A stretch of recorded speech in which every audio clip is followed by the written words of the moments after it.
हरे कृष्णा, राधे राधे। आज के इस वीडियो में हम आपके लिए लेकर आए हैं तुलसी माता के जीवन से जुड़ी एक बहुत ही सुंदर कथा।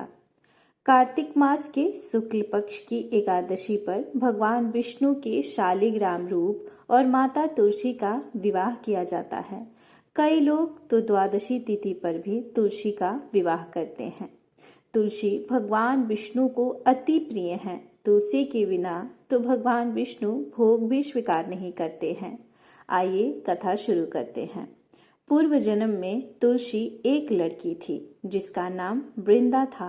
राक्षस कुल में जन्मी यह बच्ची बचपन से ही भगवान श्री हरि विष्णु की भक्त थी। जब वह बड़ी हुई तो उनका विवाह राक्षस कुल में ही एक दानव राज जलंधर से संपन्न हुआ। राक्षस जलंधर समुद्र से उत्पन्न हुआ था। वृंदा बड़ी ही पतिव्रता स्त्री थी, सदा अपने पति की सेवा किया करती थी।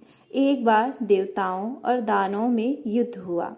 जब जलंधर युद्ध पर जाने लगे तो वृंदा ने कहा, स्वामी आप युद्ध पर जा रहे हैं, आप जब तक युद्ध में रहेंगे मैं पूजा में बैठकर आपकी जीत के लिए अनुष्ठान करूंगी। जब तक आप नहीं लौट आते मैं अपना संकल्प नहीं छोड़ूंगी।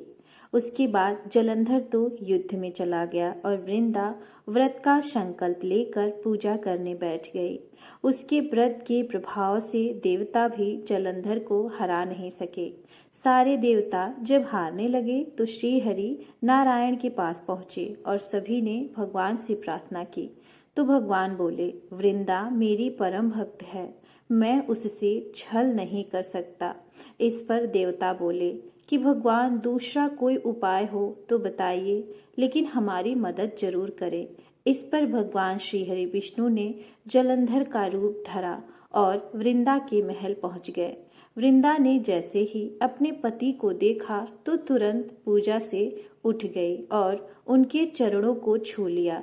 इधर वृंदा का संकल्प टूटा, उधर युद्ध में देवताओं ने जलंधर को मार दिया और उसका सिर काट कर अलग कर दिया। जलंधर का कटा हुआ सिर जब महल में आ गिरा तो वृंदा ने आश्चर्य से भगवान की ओर देखा, जिन्होंने जलंधर का रूप धर रखा था। इस पर भगवान विष्णु अपने रूप में आ गए पर कुछ बोल न सके। वृंदा ने कुपित होकर भगवान श्री हरि को श्राप दे दिया कि वे तुरंत ही पत्थर के हो जाए। इसके चलते भगवान तुरंत ही पत्थर के हो गए। सभी देवी देवता में हाहाकार मच गया। देवताओं की प्रार्थना के बाद वृंदा ने अपना श्राप वापस ले लिया।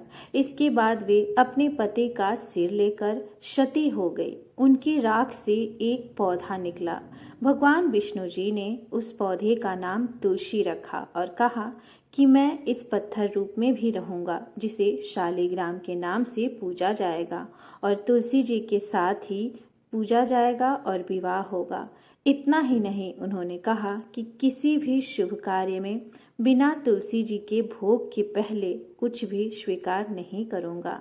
तभी से तुलसी जी की पूजा होने लगी। कार्तिक मास में तुलसी जी का विवाह शालिग्राम जी के साथ किया जाता है। साथ ही देव उठनी एकादशी के दिन इसे तुलसी विवाह के रूप में भी मनाया जाता है। तो ये छोटी सी तुलसी जी की कहानी कैसी लगी हमें ज़रूर कमेंट में बताइएगा, और अगर अच्छी लगी है तो हमारे वीडियो को लाइक शेयर सब्सक्राइब भी जरूर कर दीजिएगा। राधे राधे। श्री हरिदास।